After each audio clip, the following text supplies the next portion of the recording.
Partner mo, mabait sa lahat, pero malamig pagdating sa'yo. Kasi alam mo yung partner na ang bait-bait talaga sa lahat. Sa kaibigan, sa katrabaho, sa kapitbahay, sa social media. Parang sila yung nicest person sa mundo. Pero pagdating sa'yo, biglang iba. Biglang malamig. Biglang walang gana. Biglang walang effort. Biglang parang sawa na. At doon ka napapaisip, anong mali mo? Bakit sa kanilang lahat may kindness?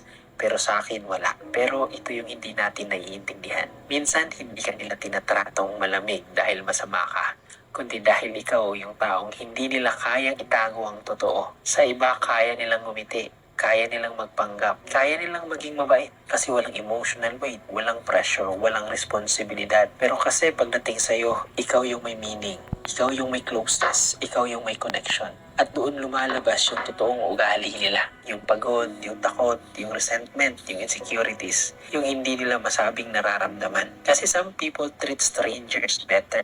Strangers don't require honesty. Pero ikaw yung nakakakuha ng tunay na kulay.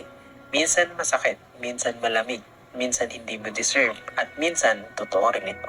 Hindi ka nila tinatratong malamig kasi mahal ka nila. Tinatratong malamig ka nila kasi hindi ka na nila pinipili. Kaya tanungin mo sa sarili mo, kung kaya nilang maging mabait sa buong mundo, bakit hindi nila kaya sa'yo? Ang kasagutan, masakit. Pero ito yung kailangan mong marinig. You deserve the version of them na ipinapakita nila sa iba. Hindi yung tirang emotion na ibinibigay nila sa'yo. And if their warmth is for everyone except you, baka panahon na para magtanong, bakit ako pa ang nagpapainit sa taong wala namang balak manatili at rumespeto sa akin?